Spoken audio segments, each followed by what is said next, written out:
Anybody who hasn't done question?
All right, guys.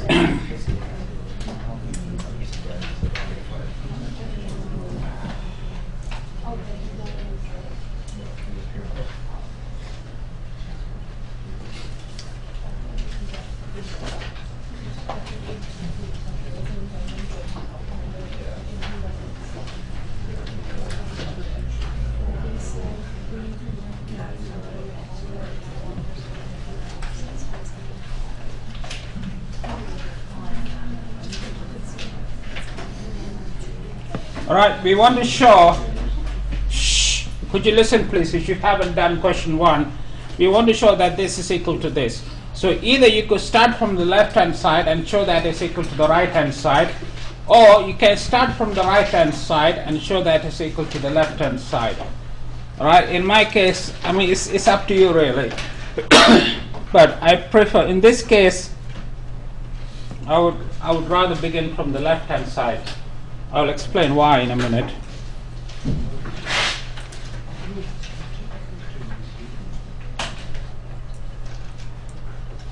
uh, the reason I started from the left hand side is because if you look at the right hand side, you have an x bar here and an x bar here. So I'm going to write this.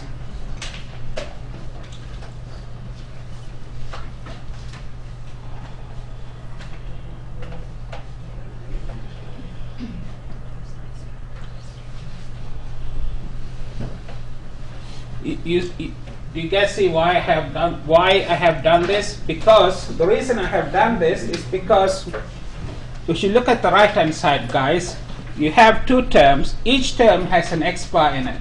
The first term has an x bar, and the second term also has an x bar. And that's precisely why I have written xi minus mu in this form. That is xi minus x bar plus x bar minus mu. Now I'm going to put brackets around these two terms. Right? I'm going to put brackets around the first two terms and a bracket around the last two terms. Now I'm going to complete the squares. If you complete the squares, guys, you get three terms, right? It's like a plus b squared is a squared plus b squared plus 2ab, right? So that's what I'm doing, guys.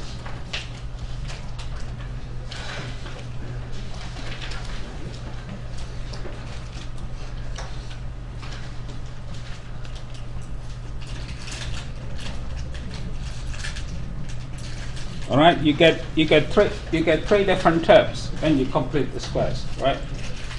Now I'm going to take the sum inside the bracket, inside the square brackets. So you get three sums basically.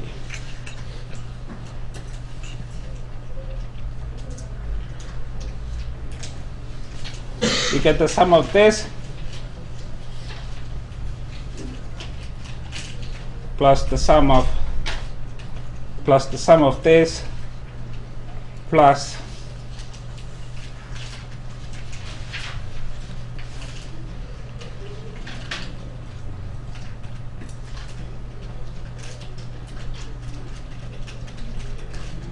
plus this. All right, so I have taken the summation inside the square brackets, leading to three different sums.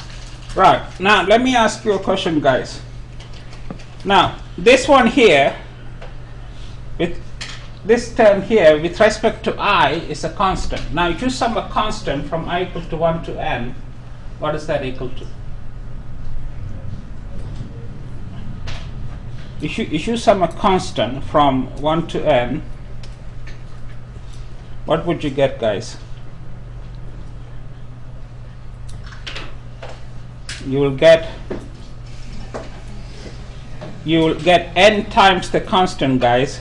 Don't you know that? It's n times whatever the constant.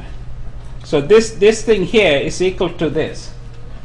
Because if you sum, I mean, if you don't know this, I will write it down. These are the kind of things you ought to know. That I will write it down in a minute. Okay, just give me a sec. Before I write down, let me also take care of this.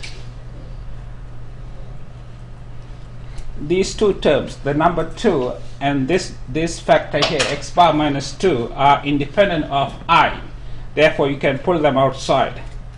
All right. So what you have is 2 x bar minus mu times the sum of xi minus x bar. So the facts I have used are the following: that if you sum a constant from I equal to 1 to n, then it's equal to n times the constant. I mean, I'm sure many of you or most of you know this fact, right? If you sum a constant 1 to n, you get n times the constant. And if you if you sum a constant multiplied by say a factor like xi, right? And that's the same as saying that constant multiplied by the sum of xi. So these are the facts I have used, guys, right? These two. So I have used these two facts to simplify this term to this, and this term to this. Are you guys with me? Yeah. Now,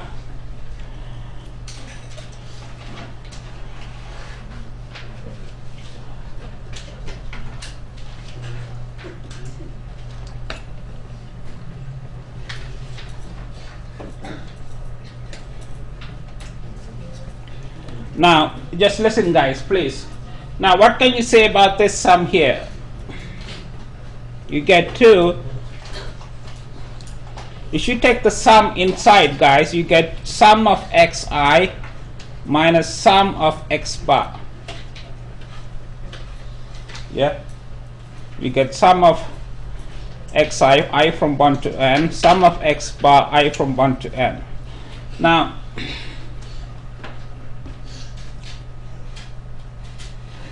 one more step.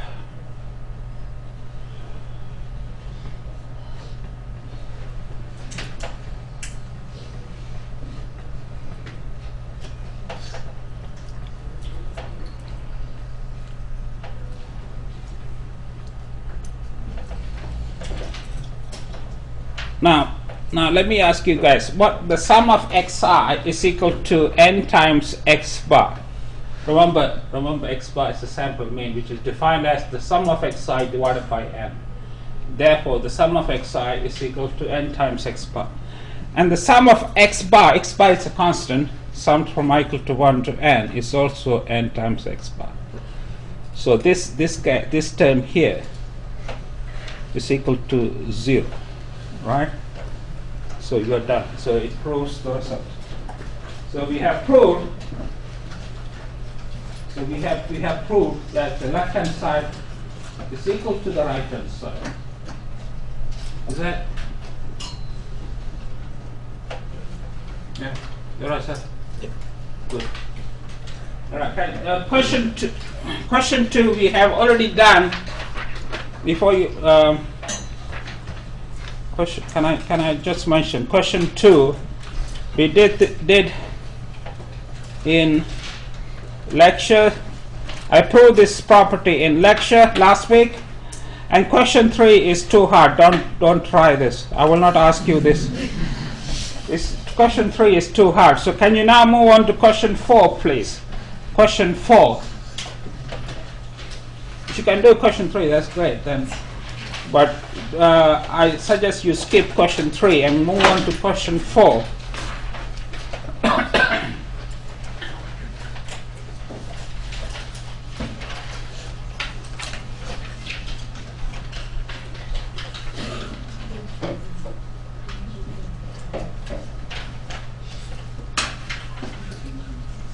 Has everybody signed the attendance sheet, guys? Anybody?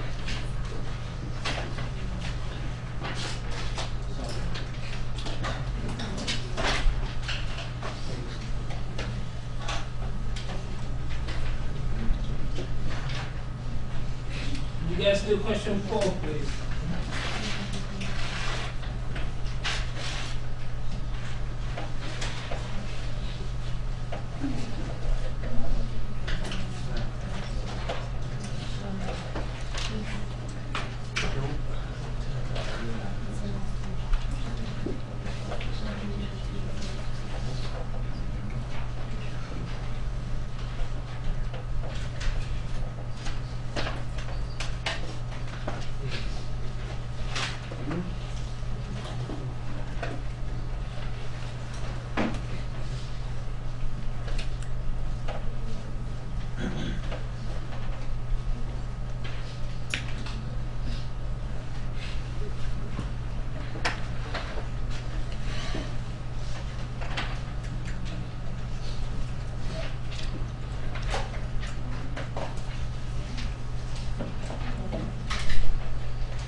That's okay.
Do you have election or something? I'll show you. Equation 16. If you look at equation, not 16, 17.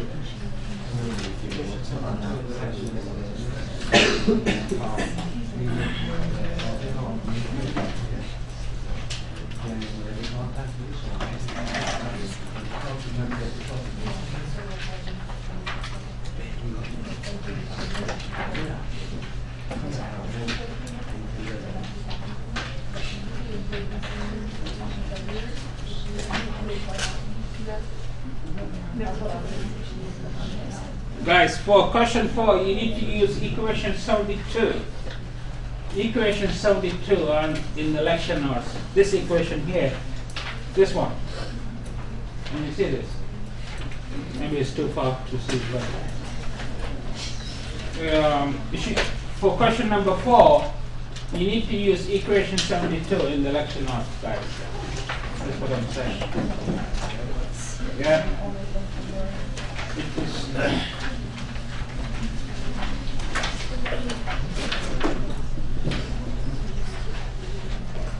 Right.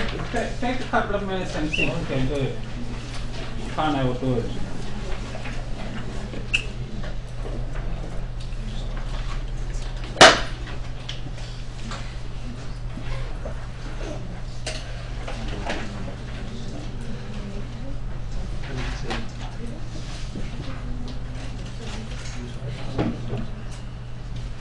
Yeah, you got it.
Alright guys, so let's see how we can do this.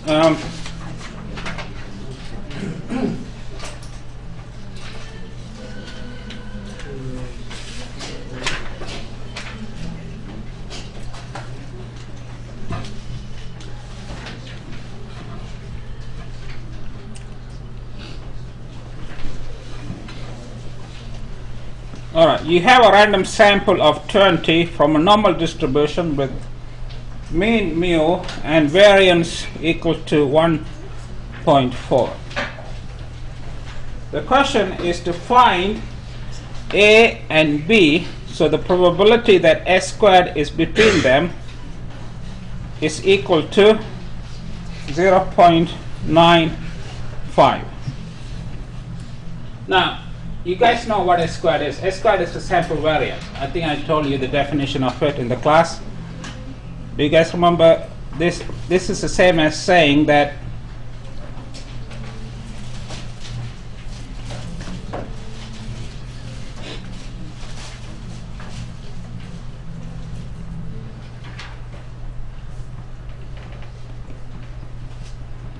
remember this here is the definition of S squared, or the sample variance. This is how you define it. I think I mentioned this in the class, in the lectures, guys. You should recall. Right? Okay. Now, what I'm going to do is I'm going to multiply all sides here by n minus 1, so you get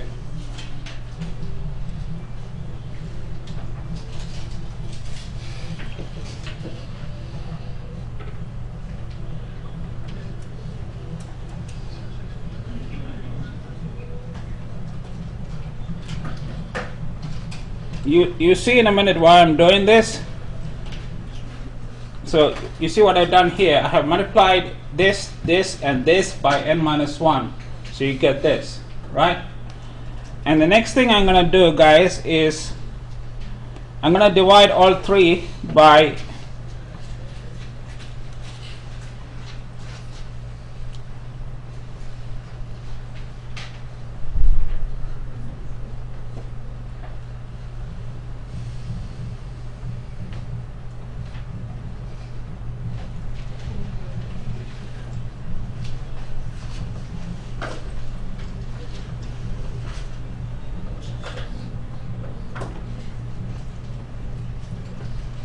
right, you get this, right? So I have divided this, and this by sigma squared.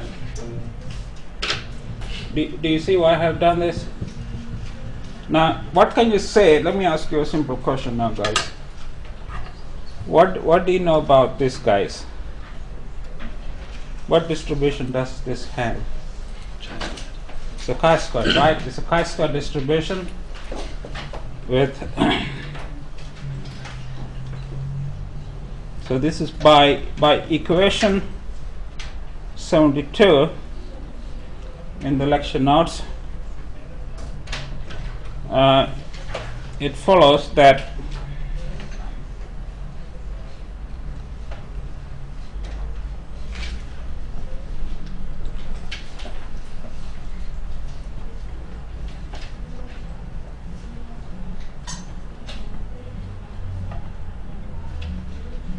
all right.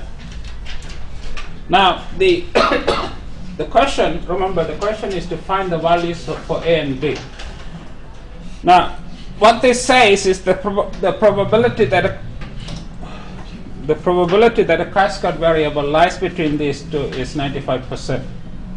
So in other words, let me draw a graph. This will make things clearer. Suppose this is the PDF of chi-squared n minus 1. A typical shape, typically it looks like this. Typically, the typical shape of a chi-squared PDF is like this. Now, what we have is we have 2 points. We have 2 points. One point over here and a point over here, so that the area between them, the area between these 2 points, that is this area here, is equal to 95% of the total area. Alright, so the area between this point and this point is 95%.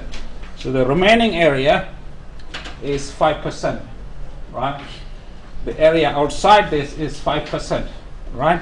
Now the question is how to choose these 2 points. I mean, there's no one way you can do this, guys, because you can choose this to be 1%, choose this to be 4%, or you can choose this to be 2.5% and choose this to be 2.5%, or you can choose this to be 4% and this to be 1%. But there's no unique way of doing it. But one fair, I mean, if I use the word fair way to do this is to take this to be 2.5% and take this to be 2.5%, right? You understand what I'm saying? Yeah. So if this is 2.5%, guys, the value for this will be chi-squared n minus 1, with the probability exceeding being 0.975, and this will be chi-squared n minus 1, the probability exceeding being 0.025. So this is the percentile. This is the percentile of the chi-square distribution with 97.5% above it, right? And this is the percentile with 2.5% above it. All right. So what we are saying is that this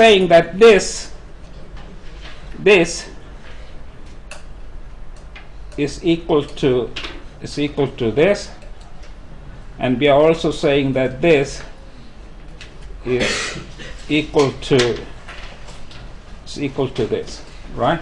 So we have 2 equations. So if I may write down, we have 2 equations. The first equation is that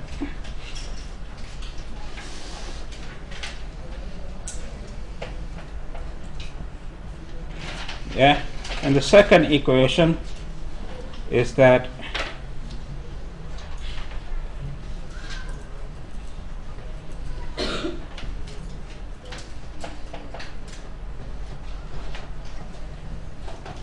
okay. So from these 2 equations you can solve for A and B.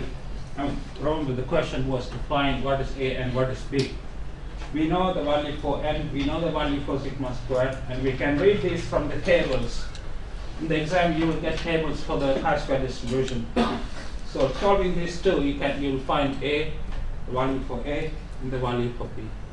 So that completes question 4. Are you guys with me or not? Or no? Huh? Yes? You guys with me? Are you sure? If you have any questions when I come around, you can ask me, guys.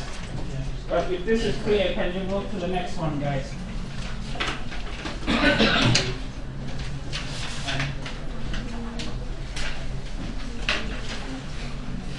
No, n minus 1. I'm using this one here. This one here. And x bar here, right? There's an x bar. The sample variance has an x bar. So you need to use this equation with n minus 1. But remember the question here. It has an x bar. So you need to use this equation here. Are you guys okay? Is that clear to all of you or not? Alright, can you do question 5 please now? Are you okay with this, sir?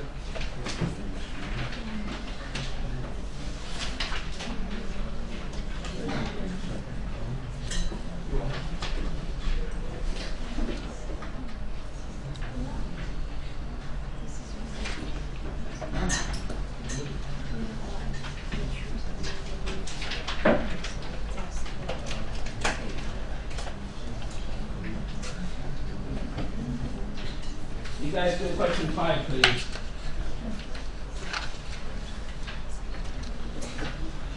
Are you okay with that? Yeah.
And 4.5 is the value for sigma.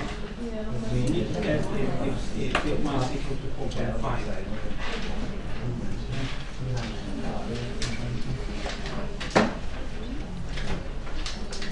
For question 5 also, you need to use the same equation number, that's equation 72. Equation 72 on page 16.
Alright guys, can you listen please? For question 5, you have n equal to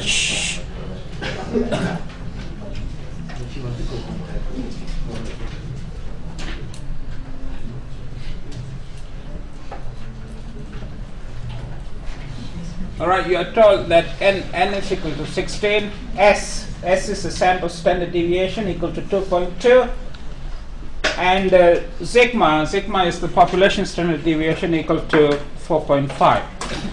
Now,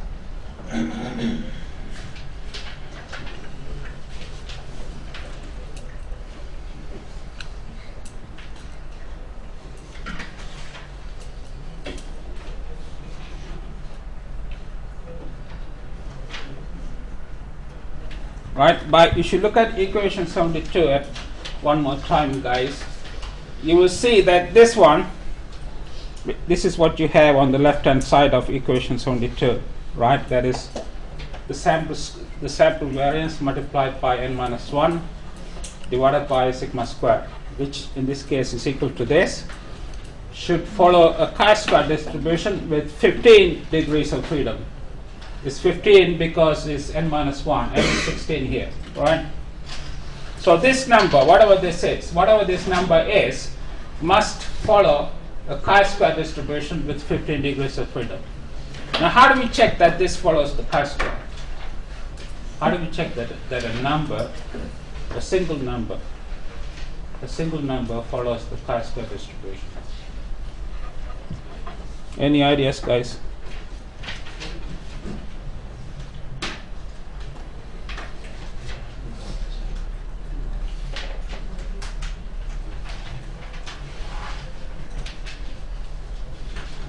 Right, this is the PDF of chi-square with 15 degrees of freedom. Suppose it looks like this. Now,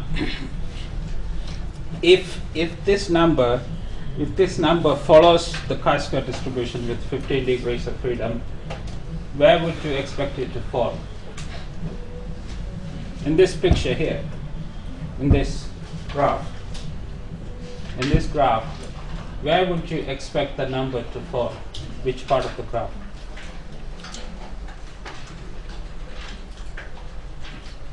Guys, just talk to me, guys.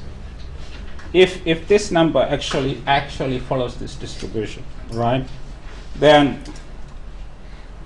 you would expect the number to fall in the bulk, in the center of the distribution, right? In other words, suppose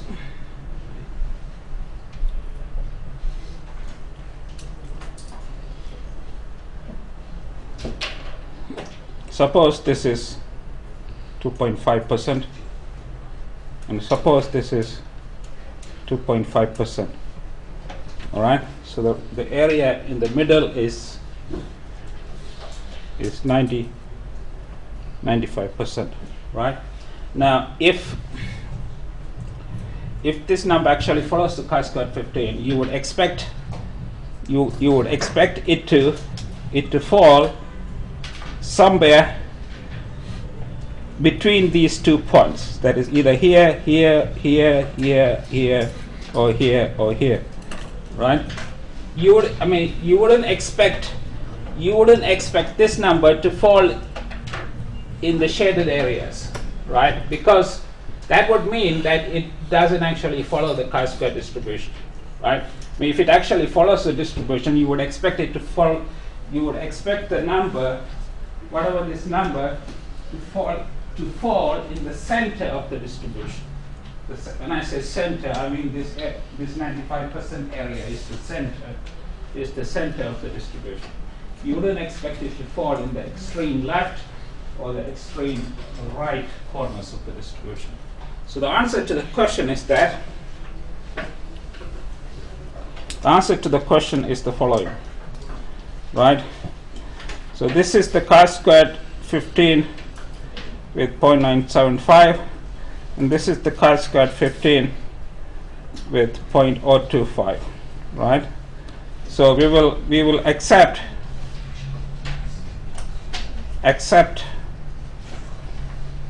that sigma is equal to 4.5 if 15 times 2.2 squared divided by 4.5 squared is between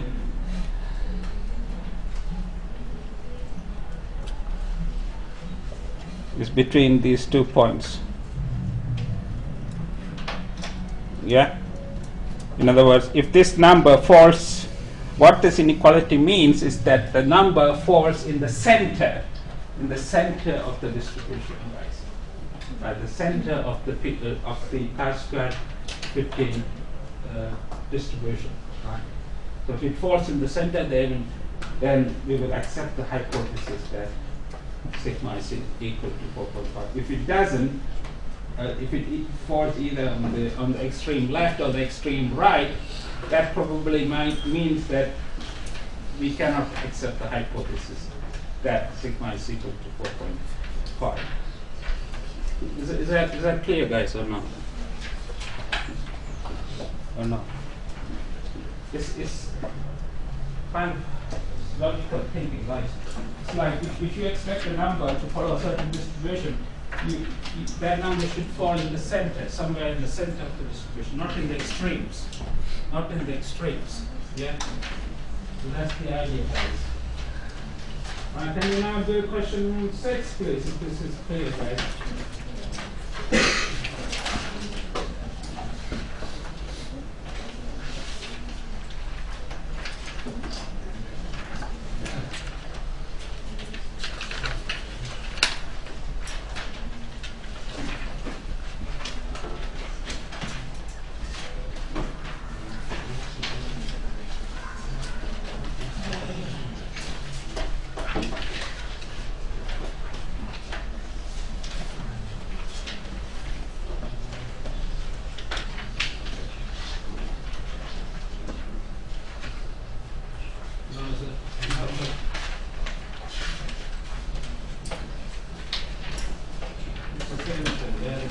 Because this is sum of xi minus x bar squared is n minus 1 times x squared. And you see that? Because remember, s squared is defined as. Can I write this? Because remember, s squared is 1.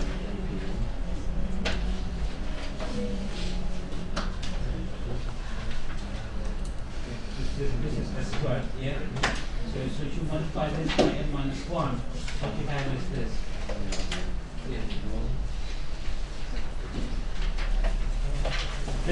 Is this clear to all of you guys or no? Yeah? Guys, can you see that this n minus 1 times s squared is actually equal to equation in 72? I mean, what I have written here is actually equal to equation 72 on page 16. Were you able to see that or not? Yeah? Yeah? Okay. Yeah, I just want, because one of the guys was asking me a question. Alright, the next question. I know I'm running out of time, guys. So I would just only do the first part of question 6 and let you think about the second part by yourself, guys. So this is question 6. Question 6, part 1. You are told that x follows. Let me use a different notation from the notes, right? From the problem. Suppose x follows the f distribution with these parameters, which implies that x can be written as follows. All right. Remember, this is a property that I talked about last week. You should recall. It's somewhere in the lecture notes, if I can find it. Here it's equation 72, guys. This is equations 82 rather, 82. Right? Now if you do 1 over x of this, then this becomes this, right? You should do 1 over x. Now once again, by